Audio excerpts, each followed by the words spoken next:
Assalamualaikum warahmatullahi wabarakatuh.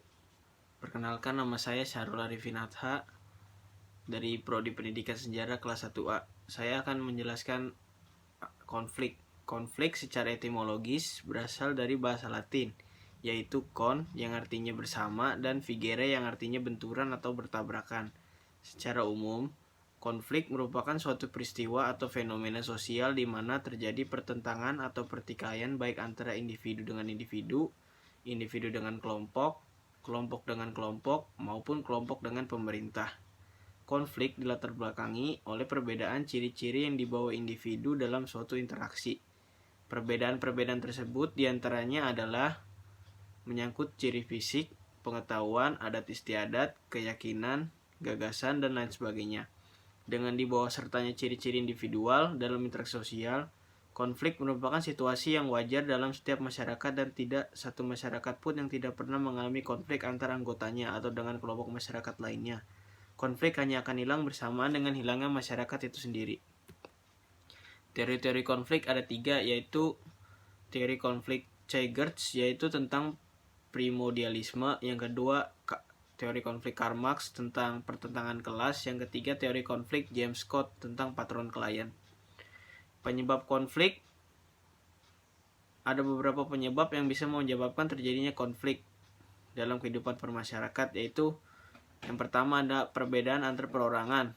Perbedaan antar perorangan dapat berupa perbedaan perasaan, pendirian, atau pendapat, karena setiap manusia pastinya tidak pernah ada kesamaan yang baku antara orang yang satu dengan yang lain. Perbedaan kebiasaan dan perasaan dapat menimbulkan kebencian dan amarah sebagai awal timbulnya konflik. Yang kedua ada perbedaan kebudayaan. Setiap daerah memiliki kebudayaan yang berbeda-beda, seperti perilaku atau tata sikap. Konflik bisa terjadi karena kelainan tata sikap dan perilaku sosialnya. Jika tidak, ada titik temu atau kesepakatan akan konflik akan meluas. Perbedaan kebudayaan identik dengan daerah yang berbeda. Tidak menutup kemungkinan mereka yang berasal dari daerah yang sama memiliki kebudayaan yang berbeda karena kebudayaan lingkungan keluarga yang membesarkannya tidaklah sama. Adanya perbedaan latar belakang ini kebudayaan bisa membentuk pribadi-pribadi yang berbeda. Pemikiran dan pendirian yang berbeda akhirnya akan menghasilkan perbedaan individu yang dapat memicu konflik bahkan kekerasan sosial. Yang ketiga, perbedaan kepentingan. Adanya perbedaan kepentingan bisa menjadi munculnya konflik sosial, karena kepentingan itu sifatnya esensial bagi kelangsungan hidup itu sendiri. Ketika individu berhasil memenuhi kepentingannya, maka akan merasakan kepuasan. Sebaliknya, ketika mengalami kegagalan dalam memenuhi kepentingannya, maka akan menimbulkan masalah baik bagi dirinya maupun lingkungannya. Yang keempat, yaitu perubahan yang terlalu cepat. Konflik sosial bisa terjadi dampak dari revolusi atau perubahan sosial yang terlalu cepat di masyarakat. Konflik adalah salah satu penyebab perubahan sosial yang cepat diatasi. Bila kasus revolusi dijadikan acuan, konflik adalah faktor penggerak revolusi. Sebuah revolusi biasanya diawali oleh rentetan atau gelombang aksi-aksi demonstrasi yang dilakukan oleh sekelompok orang. Perubahan-perubahan yang terjadi secara cepat dan mendadak akan membuat keguncangan di masyarakat.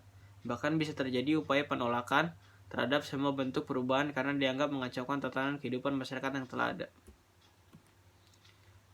Yaitu selanjutnya ada jenis-jenis konflik. Menurut Dahrendorf, konflik dibedakan menjadi 7 macam.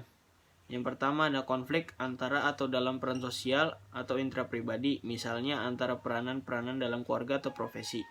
Yang kedua, konflik antara kelompok-kelompok sosial atau antar keluarga dan antar geng. Konflik yang ketiga ada konflik kelompok terorganisir dan tidak terorganisir. Contohnya itu polisi melawan massa. Yang keempat ada konflik antar satuan nasional. Contohnya itu kampanye dan perang saudara. Yang kelima ada konflik antar atau tidak antar agama. Yang keenam ada konflik antar politik. Yang ketujuh ada konflik individu dengan kelompok. Akibat konflik. Yang pertama, hasil dari sebuah konflik ada sebagai berikut, yaitu meningkatkan solidaritas sesama anggota kelompok in-group yang mengalami konflik dengan kelompok lain. Yang kedua, keretakan hubungan antar kelompok yang bertikai. Yang ketiga, perubahan kepribadian pada individu, misalnya timbulnya rasa dendam, benci, dan saling curiga. Yang keempat, yaitu kerusakan harta benda dan hilangnya jiwa manusia. Yang kelima, yaitu dominasi bahkan penaklukan salah satu pihak yang terlibat dalam konflik. Terima kasih. Assalamualaikum warahmatullahi wabarakatuh.